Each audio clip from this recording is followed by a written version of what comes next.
세상 그 무엇보다도 낫고 귀하다 하는 말씀이 있습니다.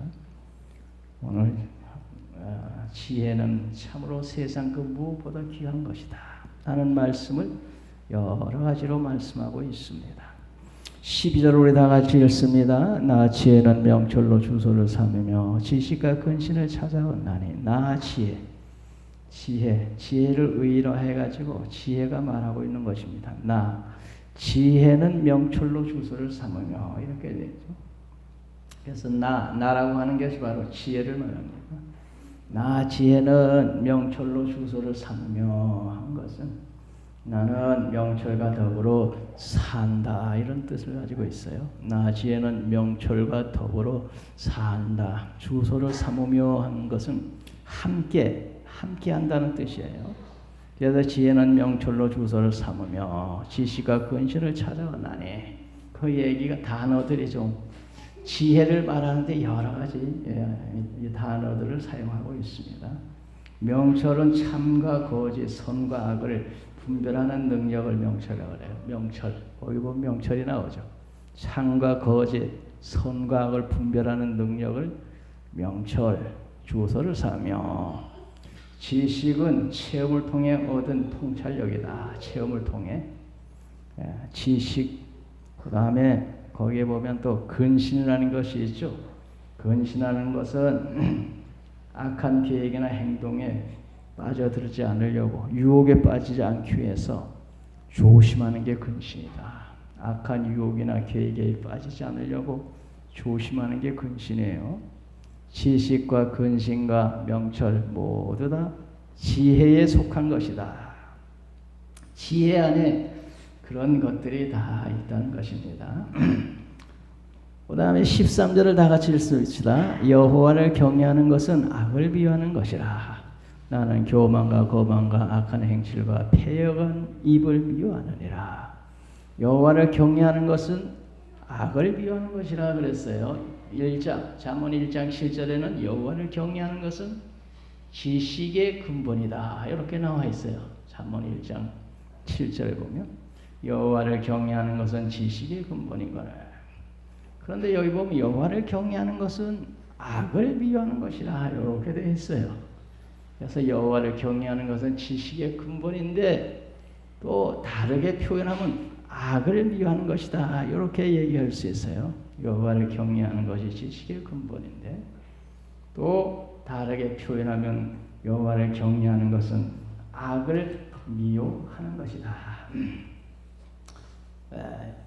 악이라고 하는 것은 우리를 멸망케 하는 것이죠.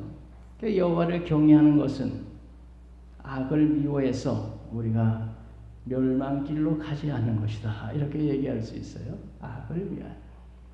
인간은 악 때문에 멸망한 어리석은 인간이 된 것이죠. 그런데 지혜는 인간을 멸망케 하는 악을 미워한다는 것입니다. 여호와를 경외하는 것은 악을 미워하는 것이라. 왜 미워하느냐? 악은 인간을 멸망케 하는 것인데 여호와를 경외하면 복이 되는 것이지. 그러니 악을 미워하는 것이죠. 여호와를 경외하는 것은 우리가 여호와를 잘 경외하면 복이 되는데 악은 인간을 망하게 하는 것이니까 여호와를 경외한다는 것은 악을 미워한다 하는 뜻과 같다는 것입니다. 그런데 거기 악에는 여러 가지 예를 들어서 악을 말했죠. 교만과 거만과 악한 행실과 패역한 입을 미워한다. 여호와를 경외하는 것은 악을 미워하는 것인데 그 악은 교만과 거만과 악한 행실과 패역한 입을 말하느니라 그렇게 되어 있잖아요. 거기 보면 교만과 거만과는 비슷한 똑같은 그런 얘기예요. 근데 성경에 보면 교만은 패망의 선봉이요 그런 말이 18장 12절 보면 있죠. 그리고 죄악의 결과 싹은 멸망이다. 로마서 6장 23절에 보면 그렇게 되어 있죠. 그래서 여호와를 경외하는 것은 악을 미워하는 것인데 악은 교만과 거만과 악한 행실과 패역한 것들이니라. 우리 하나님을 잘 경외하면 우리는 복을 받게 되어 있죠. 근데 여호와를 경외하는 것은 그래서 악을 비유하는 것이다. 여호와를 경외하는 것하고 악하고는 반대라는 거예요. 반대. 그래서 악을 좋아하는 사람들은 여호와를 경외하지 아니하죠. 악을 좋아하는 사람이 여호와 경외할 리가 있겠어요? 그런데 여호와를 경외하는 자는 악을 미워하죠. 여호와를 경외하는 것하고 악하고는 좀 반대예요. 그래서 여호와를 경외하는 사람은 악을 미워하고 여호와를 경외하는 것과 악은 반대다. 자, 그 다음에 14절 한번 보겠습니다. 내게는 계략과 참지식이 있으며 나는 명철이라 내게 능력이 있으므로. 내게는 하는 것, 내라고 하는 것은 지혜를 말하는 거예요. 12절 보면 나 지혜는 명철로 주소를 삼으며 했죠. 나 지혜. 그래서 그 밑에 나오는 나라고 하는 것은 다 지혜를 말해서 지혜를 의인화해 가지고 지금 얘기하는 거예요. 내게는 하는 것은 나 지혜에는 계략과 참지식이 있으며 나는 명철이라 내게 능력이 있으므로. 이렇게 된 겁니다. 본절에서 21절까지는 지혜의 본질적인 실체와 지혜를 소유하면 얻는 유익에 대해서 14절에서부터 21절까지 지혜를 통해서 얻는 유익에 대해서 말하고 있어요. 거기 보면 계책이라는 것은 충고, 조언을 뜻해요. 그리고 참지식은 삶의 실제적인 유익을 가져주는 지혜를 말해요. 참지식. 악은 사람을 멸망케 하지만 참지혜는 사람에게 유익을 주고 영혼을 순결케 하는 그런 선한 것이다.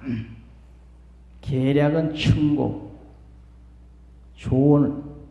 내게는 지혜를 말한다 그랬죠. 지혜. 지혜는 사람들에게 좋은 말로 충고를 하고 상담을 해주고 참 지식이 있으며 지혜는 참 지식으로서 사람을 유익케 하고 영혼을 맑게 하는 그런 일을 한다 하는 거예요. 나는 명철이라. 명철. 내게는 능력이 있으므로. 명철은 선악을 분별하는 능력입니다. 그래서 지혜 속에 명철이 있는데 명철은 선과 악을 분별하는 능력을 말해요. 지혜는 선악을 분별하는 능력을 가진 거예요. 내게 능력이 있다. 그 다음에 15절 우리 다 같이 읽겠습니다. 나로 말미암아 왕들의 치리하며 방백들의 공의를 세우며. 나라고 하는 것은 그 지혜를 말합니다. 지혜를 의인화해 가지고 하는 거예요. 나로 말미암아 왕들이 치리하며 방백들의 공의를 세우며.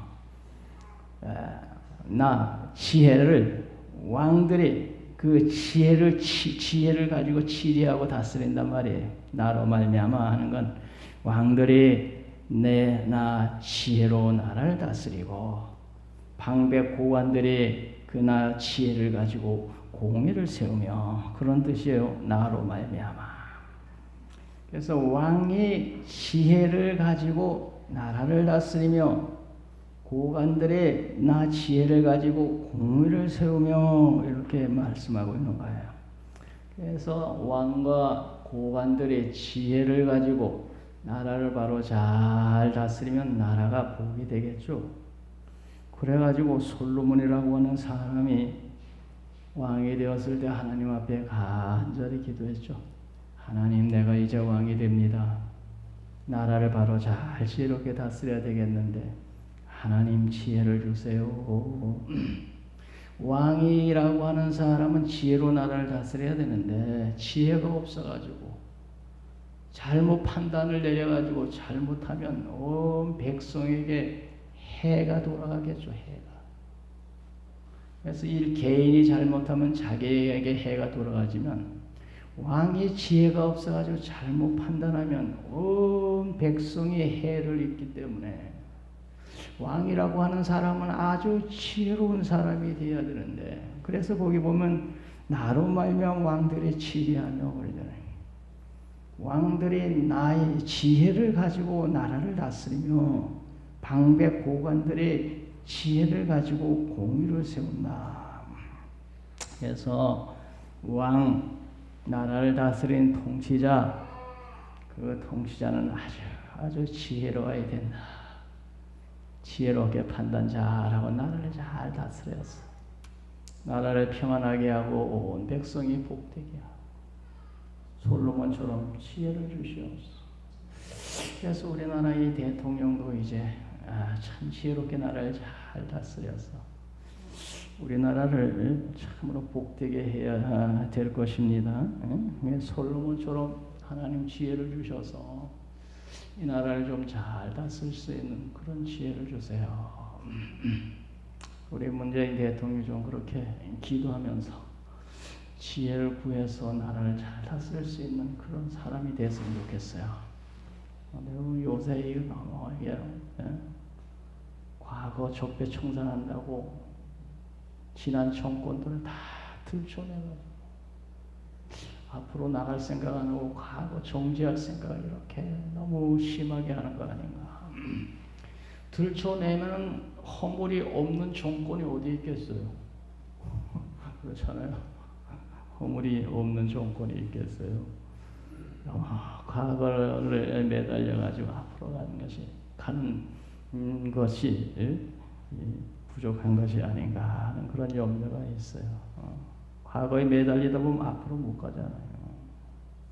앞으로 우리가 이런 좋은 계획을 가지고 앞으로 달려갑시다. 과거는 잊어버리고 우리 앞으로 모두 나아갑시다.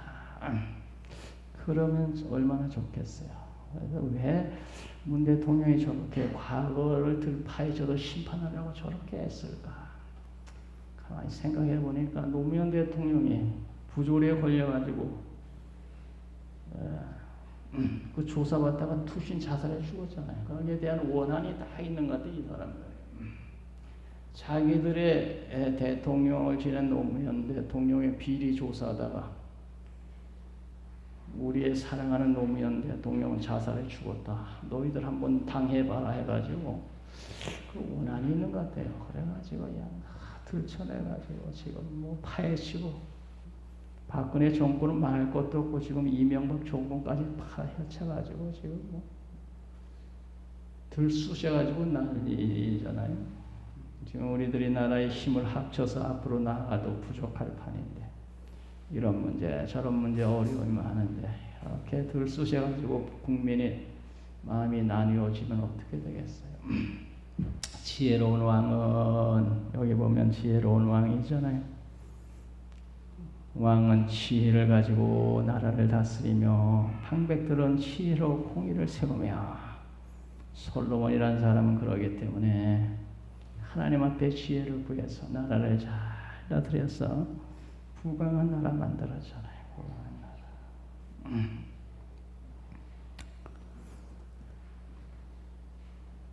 그 다음에 16절을 우리 다 같이 읽겠습니다. 나로 말미암아 재상과 존귀한 자 곧 모든 의로운 재판관들이 다스리느니라. 앞에 15절은 통치자들을 말합니다. 왕, 방백. 16절에는 재상, 존귀한 자, 모든 의로운 재판관. 사법을 다스리는 자들을 말해요. 재판관이 나오죠. 나라의 대통령, 고관들도 나라를 지혜롭게 잘 다스려야 되지만 법을 다스리는 자들도 지혜롭게 법을 잘 적용을 해서 공의를 바로 세워야죠. 악은 악하다, 의는 의롭다 이렇게 잘 판단을 내려야지. 재판관이 지혜가 부족해서 오판하면 애매한 사람 잡잖아요. 그러니까 재판관이 아주 얼마나 지혜가 필요하겠어요. 재판관이 공의를 바로 잘 세울 수 있는 지혜로운 자가 되어야 되겠죠. 그래서 솔로몬이라고 하는 사람이 하나님께 지혜를 구했는데 두 여인이 재판받으러 왔어요. 무슨 재판이냐 하면 이 두 여인이 거의 같은 날에 아이를 낳는데 한 여인이 밤에 자다가 잠에 취해서 아이를 깔아뭉개가지고 죽여버렸어. 그러니까 옆에 있는 여인의 애, 살아있는 애를 자기 옆에 갖다 놓고 죽은 애를 예? 그 옆에 있는 여인이 갖다 놓고 아침에 일어나 봤다 그러죠. 아침에 일어나 보니까 이 죽은 애가 도무지 내 아이가 같지 않은데 이 아이를 저 여인이 내 아이라고 우겨요.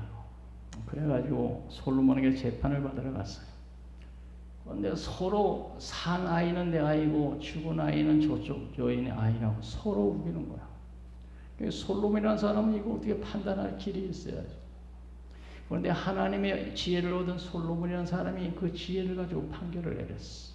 여봐라, 얘 가서 큰 칼 하나를 가져오너라. 이 여인이 죽은 아이는 상대방 아이 거고 산 아이는 내 아이라니 산 아이를 반으로 쪼개서 서로 나눠줘라.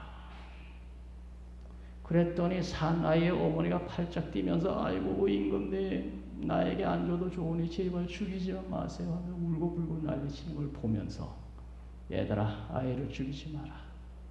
저 아이를 죽이지 말라고 눈물 콧물 흘리며 팔짝 뛰는 저 여인이 산 아이의 어머니다. 솔로몬이 지혜롭게 판결을 내리는 걸 보고 온 국민이 놀라고 저런 지혜를 가지고 우리나라를 다스리면 우리나라 앞으로 잘 되겠다.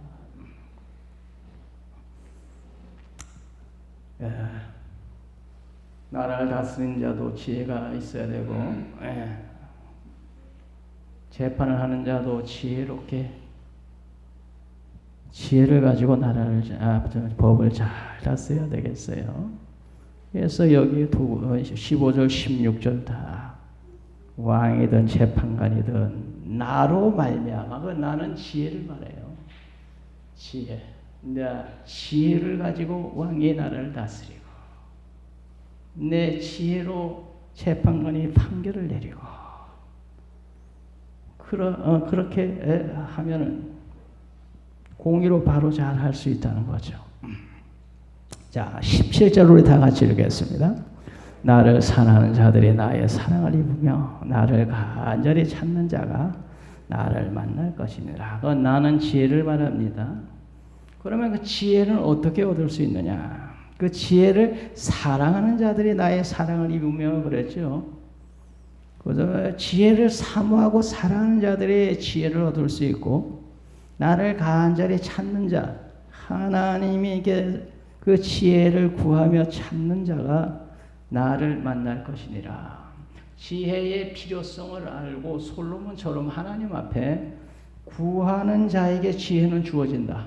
그러면 하나님께서 그런 지혜를 누구에게 주느냐?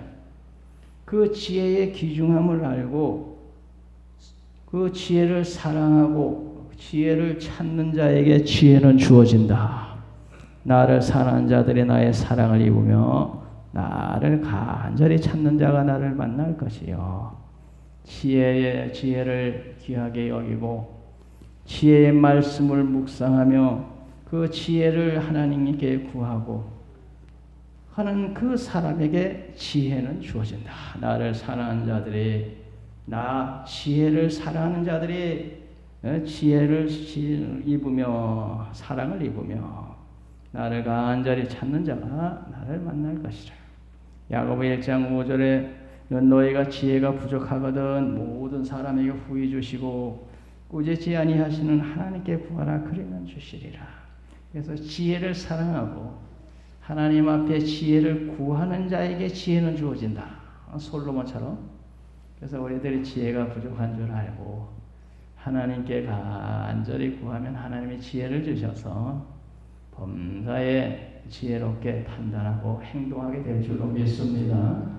그러니까 우리들이 하나님 앞에 늘 기도하는 가운데 모든 일을 행할 때마다 하나님께 기도하는 가운데 하나님 이 지혜가 부족한 자가 이걸 어떻게 해야 될지 모르겠는데 하나님의 지혜를 주셔서 바로 잘 판단할 수 있도록 도와주세요.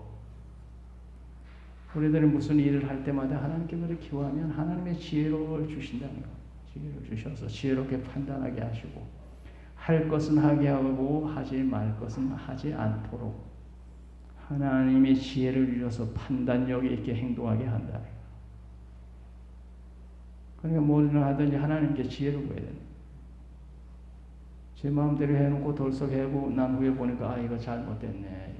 사기 당했는데 이렇게 되면 안 되잖아요. 나름대로 판단하고 딱 해. 돈 지불하고 봤더니